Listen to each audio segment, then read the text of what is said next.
예, 아수르 이스라엘을 정복한 아수르가 사마리아에 펼친 정책이 되겠습니다. 24절로 26절까지 살만 에셋이 자신의 영향 아래에 있었던 바벨론, 구다, 아와, 하맛, 스발, 와임 사람들을 사마리아 여러 성읍으로 이주시켰습니다. 강제 이주. 마치 러시아 정부가 우리 조선족들을 저 카자흐스탄 또 그리고 여러 지역으로 흩어서 이주시키는 것처럼 그렇게 이주를 시켰습니다. 그래도 사마리아에 남은 언약의 백성들을 사랑하신 여호와께서 사자들을 사마리아 여러 성읍 가운데 보내셨습니다. 뭐 이방 사람들을 이제 언약의 땅에 들어와 사는 이방인들도 불쌍히 여기셨겠죠. 그러나 버려지고 간 남아있는 자들, 쓸만한 사람은 다 잡아갔으니까 아무 힘이 없는 남아있는 사람들을 불쌍히 여기사 하나님이 그들을 위로하기 위해서 사자들을 보냈는데 이주자들이 하나님의 사자를 죽입니다. 얼마나 죽였는지 모르겠습니다만 몇 사람이라고 이렇게 기록이 되어 있습니다. 그 중에 몇 사람을 죽여버리게 됩니다. 하나님 말씀을 가르치려고 하니까 안 맞는 거죠. 그 우상 숭배하면 안 됩니다. 이 땅은 거룩한 땅입니다. 언약의 땅입니다. 이런 말을 하고 안 다니겠습니까? 그랬더니 자신들의 마음이 안 들어서 그 중에 몇 사람을 죽여버립니다. 이 사실이 아수르 왕에게 알려졌습니다. 그랬더니 이 말을 들은 살만에셋이 정책을 이제 달리 펴니다. 27절, 28절이죠. 이 그 아수르 왕은 아수르뿐만이 아니고 바벨론도 했고 대부분의 고대 국가들은 정복지의 그 신들을 존중히 여기죠. 왜냐하면 이 사람들을 빨리 융화를 시켜야 되기 때문에 정복지 사람들의 마음을 얻어야 되기 때문에 종교를 건들지 않았던 것 같습니다. 그래서 이 말을 들은 아수르 왕이 아이 큰일 났네. 또 민심이 또 사나워지겠네. 그래서 내놓은 대안이 뭐냐면 토속신을 달래기 위해서 그 땅 신을 달래기 위해서 다시 말하면 여호와죠. 여호와를 달래기 위해서 사로잡아 온 제사장 한 사람을 사마리아로 보냅니다. 그리고 하나님의 법을 무리에게 가르치도록 합니다. 그 사람이 중재를 해서 이 종교 분쟁이 일어나지 않도록 그런 정책을 썼습니다. 그래서 제사장 한 사람이 잡혀갔던 제사장 한 사람이 돌아와서 베델에 살면서 백성들에게 하나님 경외하는 법을 가르치게 됩니다.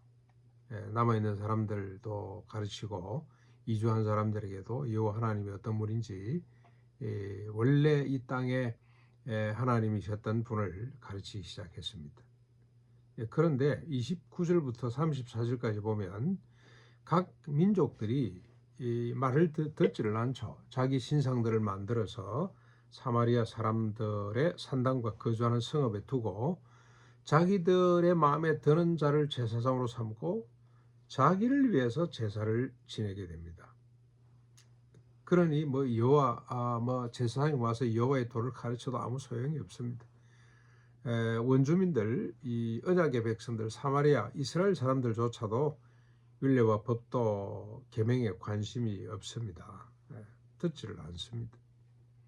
이제는 이 축구만 빼앗기는 것이 아니고 여호와마저도 빼앗기는 그런 형국이 되고 말았습니다. 근데 여기 우리가 주목할 게 재밌는 게 이 사람의 심성, 종교성을 보게 되는데 29절부터 34절에 계속 반복되는 말이죠. 자기의 신상을 만들고 자기들이 거주하는 성읍에다 두고 자기 중에서 사람을 뽑아서 산당의 제사장으로 삼고 자기를 위하여 제사를 드리도록 하는 자기들의 신을 섬기는 이게 인간이죠. 인간.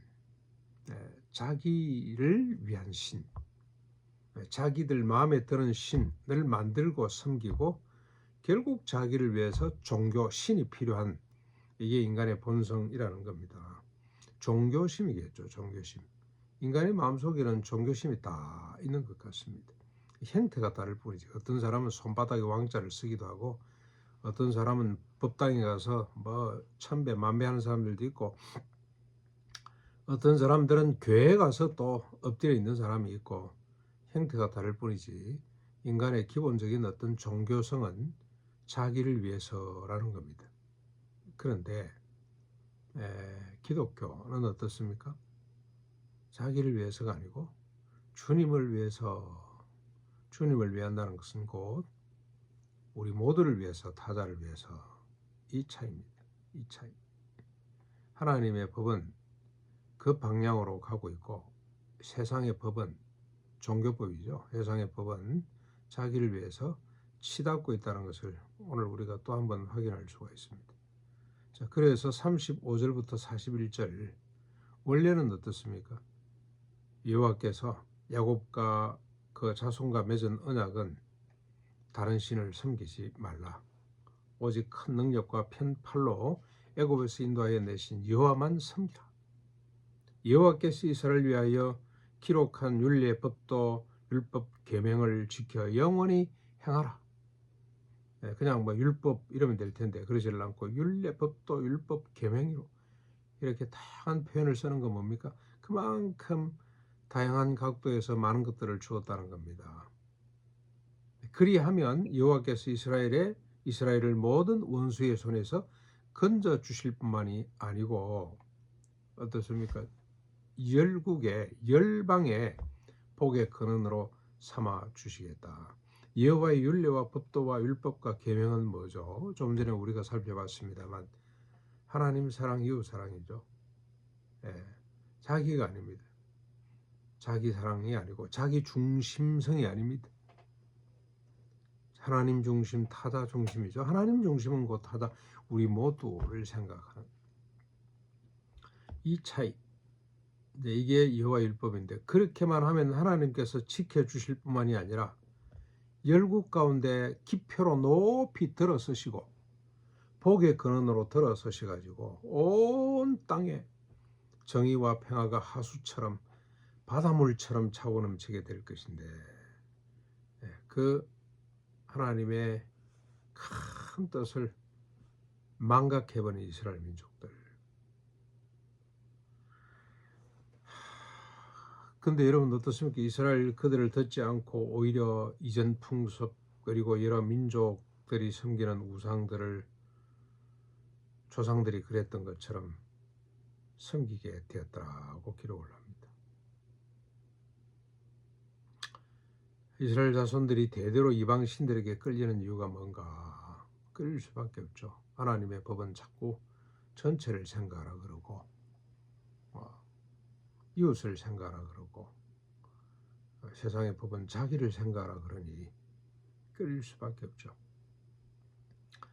오늘도 우리가 이 말씀을 생각하면서 이 역사를 보면서 어떤 반성과 결단이 있으면 좋겠냐.